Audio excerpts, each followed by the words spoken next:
Boa noite, meus irmãos. Bondade do nosso Deus seja viva nas nossas vidas. Vamos então caminhar. Hoje nós vamos ver o capítulo 17 do livro do Apocalipse. Vamos abrir nossas Bíblias em Apocalipse, capítulo 17.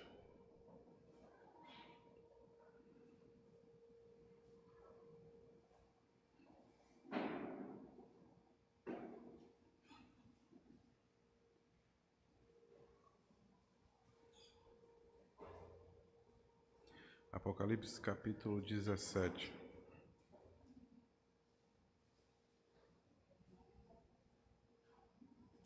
O texto assim nos diz: Veio um dos 7 anjos que tem as 7 taças e falou comigo, dizendo: Vem, mostrar-te-ei o julgamento da grande meretriz que se acha sentada sobre muitas águas, com que se prostituíram os reis da terra. E com o vinho de sua devassidão foi que se embebedaram os que habitam na terra. Transportou-me o anjo em espírito a um deserto, e vi uma mulher montada numa besta escarlate, besta repleta de nomes de blasfêmia, com 7 cabeças e 10 chifres. Achava-se a mulher vestida de púrpura e de escarlata, adornada de ouro, de pedras preciosas e de pérolas, tendo na mão um cálice de ouro transbordante de abominações e com as imundícias da sua prostituição. Na sua fronte achava-se escrito um nome, um mistério: Babilônia, a Grande, a mãe das meretrizes e das abominações da terra. Então vi a mulher embriagada com o sangue dos santos e com o sangue das testemunhas de Jesus. E quando a vi, admirei-me com grande espanto. O anjo, porém, me disse: Por que te admirastes? Por que te admirastes? Dizer-te-ei o mistério da mulher e da besta, que tem as 7 cabeças e os 10 chifres, e que leva a mulher, a besta, que vistes era e não é, que está para emergir do abismo e caminha para a destruição. E aqueles que habitam sobre a terra, cujos nomes não foram escritos no livro da vida desde a fundação do mundo, se admirarão vendo a besta que era e não é, mas desaparecerá. Aqui está o sentido que tem sabedoria. As 7 cabeças são 7 montes dos quais a mulher está assentada. São também 7 reis, dos quais caíram 5. Um existe e o outro ainda não chegou, e quando chegar tem de durar pouco. A besta que era e não é, também é ele, o 8º rei, que procede dos 7 e caminha para a destruição. Os 10 chifres que viste são 10 reis, os quais ainda não receberam o reino, mas recebem autoridade como reis com a besta durante 1 hora. Têm estes um só pensamento e oferecem à besta o poder e a autoridade que possuem. Pelejarão eles contra o Cordeiro, e o Cordeiro os vencerá, pois é o Senhor dos senhores e o Rei dos reis. Vencerão também os chamados, eleitos e fiéis que se acham com ele.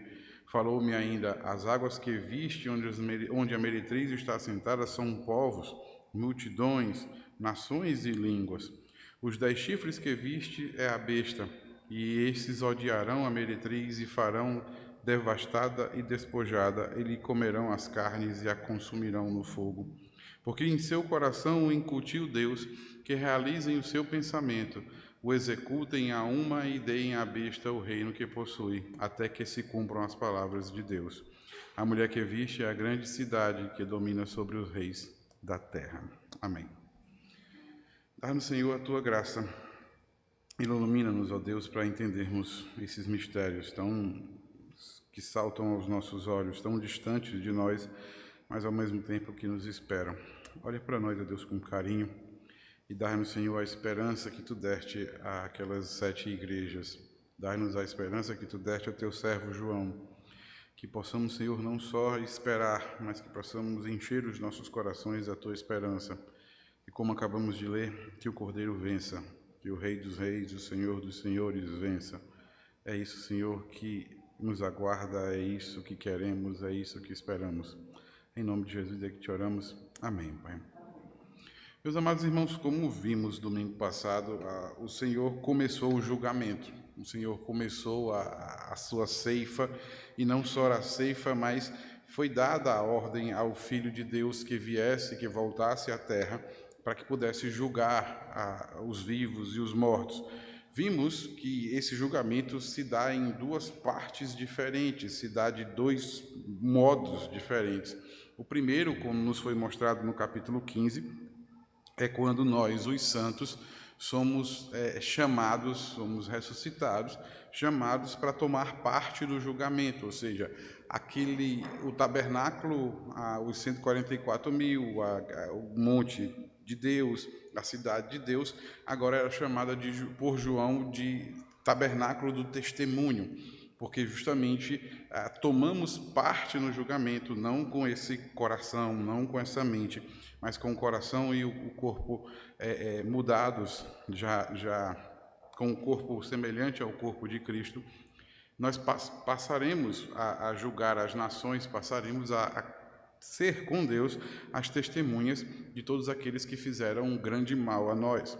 Depois no capítulo 16, quando vimos os flagelos, vimos exatamente que os 6 primeiros flagelos, eles são flagelos referentes a pessoas, são flagelos que recaem sobre pessoas que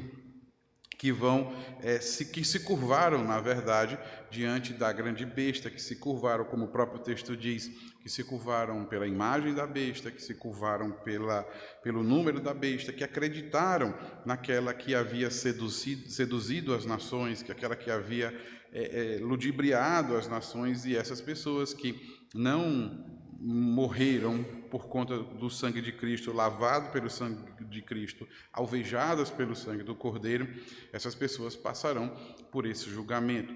Só que quando chega no 7º flagelo, e aí eu peço que você possa voltar um pouquinho a sua Bíblia, no capítulo 16, você percebe que o texto nos diz que no 7º flagelo o Senhor se lembra da grande Babilônia. Quer ver? Veja se você consegue enxergar aí no verso 19, quando ele diz assim: e a grande cidade se dividiu em 3 partes, e caíram as cidades das nações, e lembrou-se Deus da grande Babilônia para dar-lhe o cálice do vinho do furor da sua ira. Ou seja, ele passa a dizer para nós que não só pessoas haveriam de ser julgadas, que é o que acontece com os 6 primeiros flagelos, mas que, na verdade, havia ainda 2 entidades, 2, entre aspas, seres, que precisavam passar pelo vinho do sangue da ira de Deus, como ele mesmo diz, pelo cálice do furor de sua ira. As 2 entidades na verdade, as 2 bestas que vimos, a besta que emerge do mar e a besta que emerge da terra, ou seja, o próprio Estado romano e o próprio depois Satanás, que é o que vai acontecer. No capítulo 17, ele se lembra então especificamente dessa grande Babilônia, que é chamada de Babilônia, apesar de não ser a cidade de Babilônia dos caldeus, a cidade, o estado babilônio, e cuja sua capital era Ur, que eram, na verdade, os caldeus que viviam na Mesopotâmia, não é especificamente esse povo que ele está se referindo, mas, na verdade, ele chama de Babilônia, de grande Babilônia, a mãe, como diz o verso de número 5 do capítulo 17, a mãe de todas as meretrizes e das abominações da terra, porque João, como a gente tem visto durante todo esse desenrolar do livro do Apocalipse, nós temos visto que João usa muito figura de linguagem. Essa é a hermenêutica dele, a forma como ele descreve, é o estilo literário dele de usar figuras de linguagens do Antigo Testamento para que pudesse ilustrar aquilo que estava acontecendo. E, na verdade, o que ele faz nada mais é, nesse momento, ao descrever, ao ilustrar como seria o julgamento dessa primeira das bestas, dessa besta que emergia do mar, ao olhar para isso, ele passa a ilustrar e passa a entender que Deus já havia proferido a mesma profecia, já havia proferido a mesma sentença e o mesmo juízo à Babilônia. Basta nós lembrarmos, isso precisa ficar muito nítido e claro para nós, que são os caldeus, a grande Babilônia, que invade o reino do norte, e depois invade o Reino do Sul e leva o povo cativo, para a Babilônia no segundo exílio que o povo de Deus passa, não só pelo Egito, depois da Babilônia, o Egito com Moisés, com José, depois com Moisés, e depois o povo vai à Babilônia, quando Deus então resolve destruir o Estado de Israel, ficando só o povo de Judá como a sua linhagem.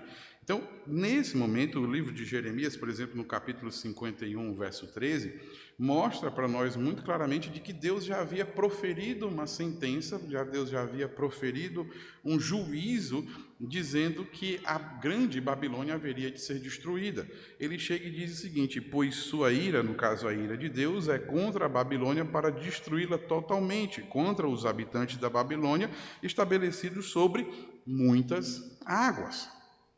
Ou seja, se você parar para prestar atenção, João pega essa profecia de Jeremias e ele descreve essa mesma profecia acontecendo agora com essa besta que emergia do mar. E você vê que essa grande Babilônia, essa profecia que é feita, ela é justamente proferida ao estado dos caldeus, por conta de terem levado os judeus para o exílio e por conta de terem feito maus, matado os judeus e terem feito maus a eles. E ele diz que essa grande Babilônia, ela estava montada sobre muitas águas. E é a mesma coisa que ele vai descrever aqui, quando ele chega e diz que vê essa grande besta e ela se encontrava exatamente sentada, montada sobre muitas águas. E ele explica muito claramente para nós, no verso de número 15, que essas águas são pessoas, são povos. Por isso é que a besta que emerge do mar, ela é a besta, o Estado romano, ou seja, o Império Romano, que havia matado os cristãos, que havia sido governado por Satanás, a besta que emergia da terra, e ele era montado, ou seja, ele era alicerçado pelas multidões que existiam, pelas pessoas, pelos povos que existiam. Ele comandava todos esses povos. Então, João simplesmente, ao descrever como seria o juízo do grande Estado que manda, do grande Estado que governa e do grande Estado que mata os cristãos, ele seria feito de acordo com o mesmo juízo que aconteceu à Babilônia. E ele pega a mesma profecia e ilustra essa mesma profecia, dizendo que o juízo que caiu sobre os caldeus seria o mesmo juízo que cairá, na verdade, sobre os romanos, e de que esse juízo não haveria de passar por conta de todo o mal que eles haviam feito a essa Babilônia. Mas olha como ele descreve a Babilônia, vê se você consegue enxergar algumas coisas que eu enxerguei aqui. Ele primeiro diz que essa Babilônia, que está sentada sobre muitas águas, como diz o verso primeiro, ou seja, que muitos povos e que é um império de uma forma geral, ele diz que essa grande Babilônia ela faz algumas coisas horríveis. Primeiro, elas prostituem os reis da terra, ou seja, o grande Império Romano, ele conquistava os reinos, apesar de ser um imperador, mas os reinos continuavam existindo. Um pouco de lembrança dos nossas aulas e nossos livros de história, vocês podem entender, principalmente de história antiga, vocês vão se lembrar que o império ele não destruía necessariamente as etnias, tanto que os gregos continuaram sendo gregos, os espartanos continuaram sendo espartanos, os turcos continuaram sendo os turcos, os curvos continuaram sendo curvos, os bárbaros continuaram sendo bárbaros, mas todos esses impérios estavam debaixo do poder da autoridade dos romanos, e o que João diz é que o império simplesmente prostituía os reis da terra para servirem ao próprio Império Romano. E quando nós vimos, por exemplo, nas 7 igrejas, eu sei que já faz um pouquinho de tempo, mas basta lembrarmos que em algumas das cidades das sete igrejas eram construídas estátuas para o imperador. Basta lembrarmos, e aí isso fica muito claro para nós, de que a joia do Ocidente, que até hoje é considerada a capital da Turquia, a joia do Ocidente, é Constantinopla, que é uma cidade que é feita por conta do imperador Constantino. várias e várias cidades eram feitas em homenagens aos imperadores e eram colocados cultos aos imperadores para isso. Então, João fica muito claro de que, apesar de serem reinos diferentes dos romanos, mas o império prostituíam esses reis para que eles pudessem servi-los. E aí ele vai dizer que essa prostituição dos reis da terra, aos vinhos da devassidão, ou seja, eles matavam todos os que eram contra eles e embebedavam os que habitavam na terra para que todos pudessem servi-los. E aí João então vai ao deserto, assim como Jeremias recebe a sua profecia no deserto, e aí ele diz então que ele passa a descrever esta grande Babilônia, esta grande meretriz, a mãe de todas as meretrizes e das abominações da terra. Como é que ela era? O verso 4 descreve para nós. Ela é uma mulher vestida de púrpura e de escarlata. Por que essa mulher é vestida de púrpura e de escarlata? O verso 6 responde para nós. Quer ver? Olha o que ele diz. Ele diz que essa mulher é vestida de púrpura escarlata por conta de que ela se encontra embriagada com o sangue dos santos e o sangue das testemunhas de Jesus. Ou seja, para que a gente, só para lembrar, a púrpura, no caso, a púrpura é uma cor vermelha, tipo um vinho, cor de sangue mesmo, e a mesma coisa ou seja, púrpura e escarlata acabam sendo como se fosse um vestido de cor vinho, cor de sangue, e ele passa a dizer que essa cor de sangue se dá por conta do sangue derramado dos santos e das testemunhas daqueles que foram, das testemunhas de Jesus e daqueles que foram mortos por conta das ordens do próprio império. E ele então traz para nós a ideia de que a Babilônia, no caso Roma, o Império Romano haveria de cair. E esse império não só era sujo, era vermelho por conta do sangue dos cristãos, era vinho por conta do sangue daqueles que testemunharam a Jesus e dos santos, mas era extremamente rico, ou seja, era adornado a ouro, de pedras preciosas e de pérolas, e na sua mão havia um cálice de ouro, e esse cálice simplesmente era responsável por todas as abominações e por toda a formação cultural que existia dentro do mundo.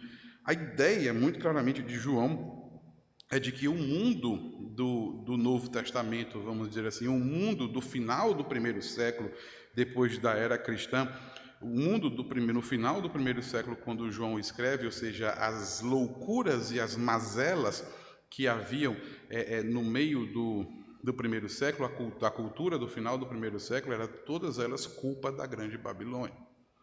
Ou seja, quando você olhava você olha nos livros de história e você começa a perceber como funcionavam as cidades-estados, como eram idólatras as próprias cidades, como o panteão grego, depois o panteão latino, como funcionava o mundo no final do primeiro século, que depois passa a ter a chamada Pax Romana, você vai começar e João passa a dizer que a culpa de toda degradação, e perdoe-me a palavra, mas essa é a melhor de todas elas, de todas as desgraças que haviam acontecido no final do primeiro século, eram todas elas culpa dessa grande meretriz, eram todas elas culpa da grande Babilônia, que simplesmente havia prostituído todas as nações com a sua cultura, com seus usos e costumes, com a sua forma de ver o mundo, e que os santos, ao enfrentarem isso, eles simplesmente foram mortos por não terem se embriagados com o cálice da prostituição e das imundícias. Meus amados irmãos, eu creio, isso fica muito claro, do porquê que quando o protestantismo surge, o protestantismo, todas as vezes que você vai ver no meio da história, todas as vezes que o protestantismo ou alguém derivado do protestantismo, como por exemplo Abraham Kuyper na Holanda, ou como por exemplo alguns dos presidentes, como por exemplo Abraham Lincoln nos Estados Unidos, você começa a perceber do porquê que todas as vezes que um protestante ascende a um poder no caso, quer seja um poder federal que comanda uma nação, todas as vezes este líder que pertence ao protestantismo, ele busca sempre a diminuição do Estado. Sempre vai acontecer isso, em todas as épocas e em todas as eras. Porque para o cristianismo, para o nascimento do cristianismo, o maior inimigo que surge dentro do nascimento do cristianismo é o Estado romano. Então, todas as vezes dentro do protestantismo que um protestante ascende ao poder, que ele chega ao poder, ele simplesmente debanda para a diminuição do Estado e para a maior liberdade das pessoas poderem seguir os seus caminhos. Lógico que com um liberalismo conservador nos seus usos e costumes, mas sempre na diminuição do Estado, porque historicamente, teologicamente e até biblicamente falando, o maior inimigo do cristianismo no primeiro século era exatamente o Estado romano. E por isso existe esse estigma de que quanto maior o Estado, mais perseguido passa a ser a igreja, por conta de que das profecias do livro do Apocalipse, como o texto acaba nos dizendo. Então, quando você percebe, historicamente falando, de que os grandes líderes protestantes, como os dois que eu citei, mas existem outros inúmeros, você vai ver muito claramente de que eles sempre buscam pela diminuição do Estado, por conta dessa cultura que existe, de que, na verdade, o maior inimigo do cristianismo, ou o segundo maior inimigo do cristianismo, na verdade, foi o próprio Estado romano, e então há esse distanciamento do Estado para com a religião. Por isso é que uma das marcas da Reforma Protestante era de que a igreja deveria se desvincular do Estado, de que o Estado caminhava da sua forma e a igreja caminhava da outra forma, não só por conta do que a Igreja Católica fazia na Reforma Protestante, mas principalmente por conta de textos como esse que são colocados diante de nós. Ele então começa a dizer, João fica admirado porque o Império Romano vai cair. João fica admirado por conta disso. E ele diz, e o anjo aparece para João e diz, mas por que você se admira? Quem é o vencedor de todas as coisas? Quem é aquele? Ou seja, a grande meretriz, ela não é maior do que ninguém. E aí, o verso de número 13 e o verso de número 14 nos trazem perfeitas esperanças de que, por mais que tenha poder a grande meretriz, mas há uma coisa que precisa ser levada em conta. O verso 13 diz isso para nós. Tem estes um só pensamento e oferecem à besta o poder e a autoridade. Ele está falando dos reis, está falando dos imperadores. Ele diz que eles pelejarão contra o cordeiro, eles vão lutar contra o cordeiro, e isso me faz lembrar muito claramente, meus amados irmãos, quando Jesus diz que bem-aventurado nós somos quando mentirem contra nós, quando nos apedrejarem, quando levantarem falso testemunho contra nós, não por nossa causa, mas por causa que somos seguidores dele. Por isso é que fica muito claro de que a razão pela qual a igreja se torna perseguida por conta dessas pessoas, desses que servem a besta, que servem a grande meretriz, por conta de que eles fazem isso não por nossa causa, mas por causa do Cordeiro, porque fomos alvejados, lavados, purificados pelo sangue do Cordeiro. E por conta disso, eles vão pelejar contra o Cordeiro. Nós vimos, quando passamos pelo capítulo 14, que a besta da terra, no caso Satanás, ele passa a atacar a igreja, passa a perseguir a igreja, porque ele não tem como derrotar o Cordeiro, então ele passa a seguir a sua noiva. E textos como esse ficam muito claro para nós quando eles pelejam contra o Cordeiro, mas eles não batem no Cordeiro, eles batem na igreja.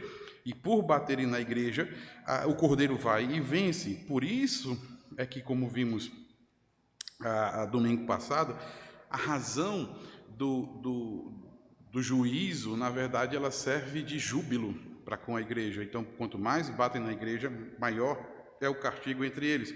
E o verso 14 diz muito claramente para nós: eles pelejarão contra o cordeiro, porém, contudo, todavia, entretanto, o cordeiro os vencerá. Então o anjo chega para João e diz assim: por que te admiras, João? Por que achas que o Todo-Poderoso e o todo macro-império não haveria de sucumbir? Porque eles vão pelejar contra o cordeiro. E quem é? Aí ele usa, olha a expressão que ele usa.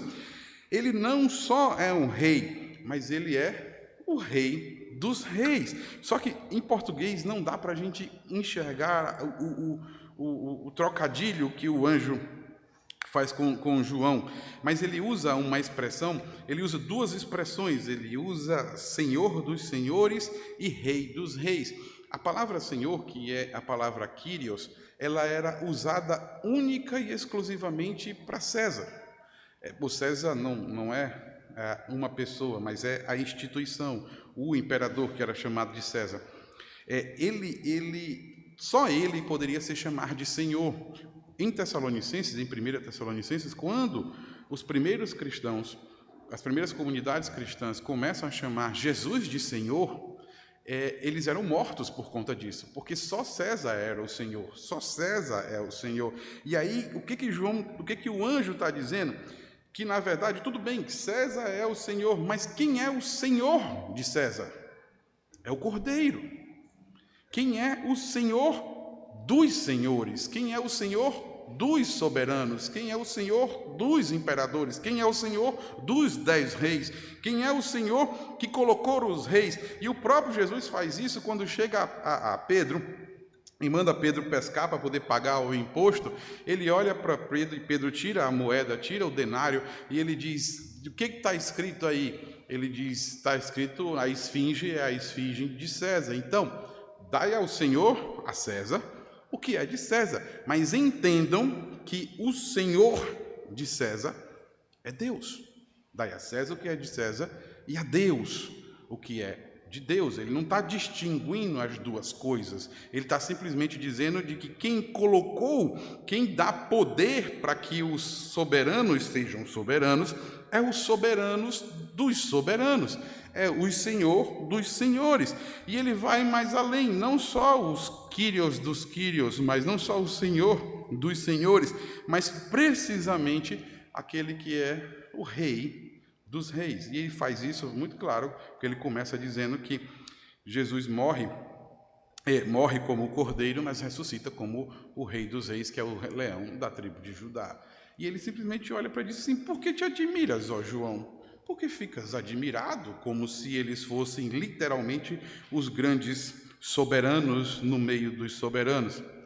E veja que o anjo, até de uma forma bem jocosa, ele chega no verso de número 8 e diz: aqueles que habitam sobre a terra, cujos nomes não foram escritos no livro da vida desde a fundação do mundo, vão se admirar, porque simplesmente a besta que era e não é, ela não é eterna, não existirá mais. Eu fico pensando, meus amados irmãos, na cara de tacho daquele pessoal. Porque simplesmente eles olharão e dirão assim: mas a gente confiou neles, a gente acreditou neles. E aí o que João diz: caíram no conto da serpente, caíram no conto da sereia, caíram no conto do vigário. Acreditaram que a besta seria a salvação deles, e na verdade a besta se transformou na perdição deles. E o anjo olha para ele e diz: por que te admiras? O Rei dos reis há de vencer. O Senhor dos senhores, ou seja, aquele que é maior do que os soberanos, aquele que é maior do que os monarcas, do que o rei e os reis, eles vão vencer. Não só eles, aí veja o que o anjo diz para nós: não só eles, mas vencerão também os chamados, os eleitos e os fiéis que se acharam com eles, aqueles que não se renderam os contos da besta, que não mancharam as suas roupas, mas que as suas roupas são brancas, alvejadas pelo sangue do Cordeiro que nos fez ter vida. E aí ele começa dizendo: os reis da terra, aqueles 10 chifres, que vão olhar para a besta e vão ter raiva da besta. Por isso, nós acreditamos em você, nós achamos que conseguiríamos, nós acreditamos no conto do vigário e eles se voltarão contra a besta, eles destruirão a besta. E aí ele diz que isso vai acontecer até que se cumpra a palavra de Deus. E a mulher que viste que era a grande cidade dominada há de ser destruída, há de ser jogada para fora do mapa. Porque quem reina é o Senhor Jesus Cristo. Quem é o Rei dos Reis, o Senhor dos Senhores, é o Senhor Jesus Cristo, e não nenhum soberano que oferece todas as riquezas, todas as mentiras e todas as ilustrações como se fossem o verdadeiro soberano. Não. O único que pode nos trazer a paz que excede todo entendimento é o próprio Senhor Jesus. Mas, meus amados, o que isso aqui tem a ver com a gente hoje? O que isso tem a ver conosco hoje? Não existem mais impérios, só o do Star Wars, né? Existe mais. Até esse foi destruído, mas vira e mexe, destrói e volta, destrói e volta, destrói e volta. Sempre tem para ter mais três filmes para o negócio poder prosseguir. Mas tudo bem. Mas pelo menos no último Palpatine morreu, então o chifre foi quebrado, mas tudo bem. Mas voltando aqui para nós, não existe mais impérios hoje. Não existe mais isso. O que traz para nós? Qual é as aplicações que isso tem para a gente? A primeira delas, meus amados irmãos, é justamente de que nenhum soberano pode trazer vida para nenhum povo. Nenhum. Não deposite a confiança da salvação em pessoas. Deposite a confiança da salvação em ideias bíblicas que possam vir a existir. A ideia, meus amados, não é de que, literalmente, de que o Estado é o grande provedor do bem-estar social. Biblicamente falando, não é. Não funciona dessa forma. A ideia é justamente de que nós precisamos, e naquela época não existia a dádiva que nós temos hoje, de escolher de 4 em 4 anos, de 2 em 2 anos, né? 2 para prefeito e depois para governador e presidente, de ter a nossa livre escolha. A questão não é em quem você vota ou em quem você deixa de votar. Você é muito livre para fazer isso. A questão é em quem você deposita a sua confiança, em quem você acredita que é a razão da sua existência e do seu bem-estar social. Talvez uma das grandes dificuldades que nós temos hoje é não necessariamente da briga que existe no nosso país, porque de 4 em 4 anos sempre vai existir essa briga. Aqueles que já viveram como eu, eu sei que tem mais de vocês que já viveram até mais do que eu, mas de 89 para cá, que foi quando foram as primeiras eleições, de 89 para cá, essa briga sempre vai existir. Sempre vai. A questão é, nós não podemos botar as nossas confianças, depositar as nossas confianças na pessoa, mas nós precisamos olhar nas ideias, como ele próprio mesmo diz, o cálice que é abominável e que transborda de abominações e imundícias da sua prostituição. Todos eles carregam esses cálices. O que está por detrás de tudo isso? Da confiança, do crer, do depositar. A ideia que João passa a dizer, meus amados irmãos, é de que quem reina e quem governa é o Senhor Jesus Cristo. Quanto mais você deposita a sua confiança no Estado, mais o Estado vai lhe massacrar. É isso que João está dizendo para nós. De que, na verdade, aquilo que devemos render, aquilo que devemos fazer, aquilo que devemos lutar, é por aquilo que a Bíblia ensina para nós. São os valores que a Bíblia ensina para nós. São as leis que o Senhor nosso Deus deixou para nós. É isso que deve nos nortear, é isso que deve seguir, é isso que devemos seguir, é isso que devemos lutar nas nossas vidas. Nós não devemos simplesmente depositar as nossas confianças em nenhum dos governantes. Mas nós devemos depositar as nossas confianças no Rei dos Reis, no Senhor dos Senhores e naquilo que Ele deixou para nós, naquilo que Ele apontou para nós, naquilo que Ele ensinou para nós. Se algum desses se alinharem a essas ideias, louvado seja Deus. Se nenhum deles se alinhar a essas ideias e tenhamos que ter o nosso sangue derramado por conta disso, louvado seja Deus. A esperança que João nos dá é que se isso vier a acontecer, não nos preocupemos, porque ele já nos viu no meio dos 144.000, no meio do tabernáculo, no meio do monte da cidade santa. A segunda lição que o texto ensina para nós, meus amados irmãos, é de que todos os reinos cairão. Todos os reinos cairão. Literalmente é isso que João está mostrando para a gente. É de que todos os reinos cairão. E que no dia do juízo, simplesmente aqueles que caíram no conto da serpente, de que os estados caíram no conto da serpente, de que os reis caíram no conto da serpente, de que pessoas dependiam uns dos outros como se trocassem o grande Messias, o Cordeiro, o Rei dos Reis, o Senhor dos Senhores, por outro Messias, por outro grande iluminado, por outro grande salvador da pátria. Essas pessoas simplesmente ficarão boquiabertas. Porque, na verdade, quem é o Rei dos Reis é o Senhor Jesus Cristo.